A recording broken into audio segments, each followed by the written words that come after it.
Movement, and it's February 3rd, 2017.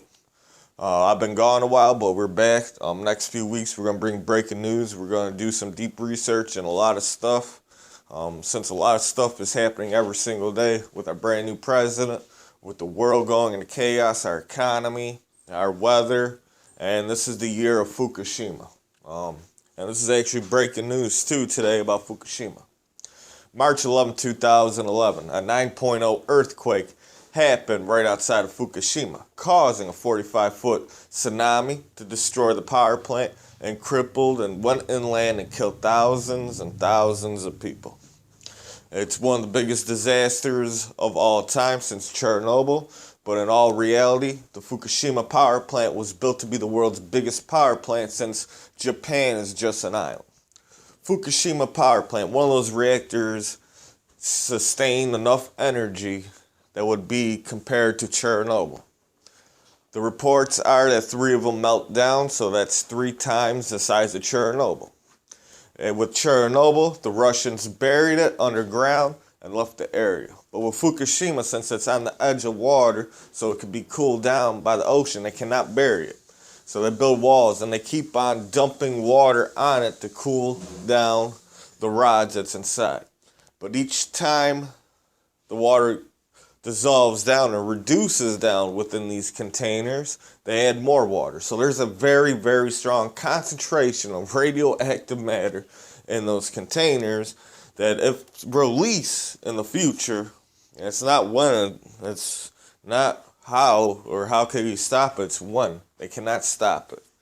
They're trying all their best to contain the situation. It's still leaking to the ocean. And you can just look around the world. We have mass animal death. We have mass droughts. We have massive storms. And it's all because of this nuclear power plant. One of the biggest reasons is this nuclear power plant. In the year 2017, that's this year, on March 11th, that'd be 6 years since Fukushima had that meltdown. We got a chemical inside called CS-137. It takes 6 years for this chemical to hit the earth. All right, and there's a lot more other radioactive matters that's been touching around the earth, but the whole northern hemisphere and even some of the southern hemisphere has the CS-137, and they never ever contain that. So it's still leaking, it's still going in the air, and they got a concentration that's 100,000 million times more in these containers that they're trying to seduce. All right. If another little earthquake, a 6.0, 7.0, just a little tsunami hits it, it's over for the Pacific Ocean if all that reduced, concentrated nuclear stuff go in it. But what I'm worried about is our jet stream. Where Fukushima is, the jet stream goes right up the Pacific to Alaska, down the West Coast, into the Midwest, to the East Coast, and over the Atlantic Ocean to Europe. So the whole northern hemisphere is actually really affected by Fukushima. And Fukushima's radiation already been around the world 10 to 20 times. And now we got this strong chemical. And this is how nuclear fallouts happen from a nuclear reactor and not a nuclear bomb. All right. Same kind of thing. Nuclear bomb goes off, takes about 20 to 30 years, depends on the side. With a nuclear meltdown from a power plant that sustains way more energy than a nuclear bomb when exposed to the environment, takes about 6 years for the CS-137, the CS-147 to come back down. When it comes back down, the first thing it does is kill the land. It causes a drought. The second thing that it does is cause an ozone rip in our layer. All right, and this is going to start happening in March. All right, the whole northern hemisphere is going to be contained by this nuclear fallout from Fukushima. So I'm putting warnings and watches. I want everyone out there to start stocking up on fresh water. Don't drink the water out your faucet. Don't even drink boiled water. Boiled water you ain't even supposed to drink unless it's an emergency, because it rips the molecules and atoms inside your body when you drink it. So let's get into this news. Extreme radiation levels detected at Fukushima reactor, highest since 2011. The level of nuclear radiation detected at the troubled Fukushima nuclear plant in Japan has spiked on Thursday to its highest level since the triple core meltdown in 2011.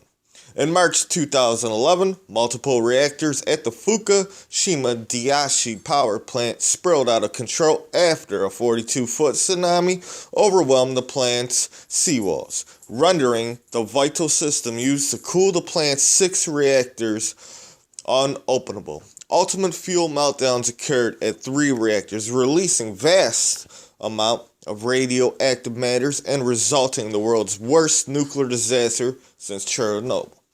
So they're detecting a spike since 2011, a nuclear radiation basically escaping now from these power plants that been in a meltdown since 2011.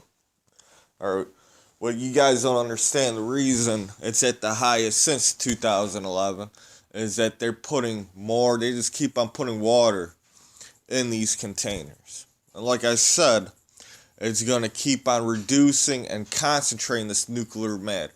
And they put a wall around it, all right, to try to contain it. It's still leaking in the ocean because it's right next to the ocean. They have never, ever fixed this. All right, it's still a nuclear disaster. It's going on in 6 years, and they cannot bury it. They cannot do anything like they did in Chernobyl that's on land in the middle of nowhere. This is by the ocean. They're on an island, so they put up a wall.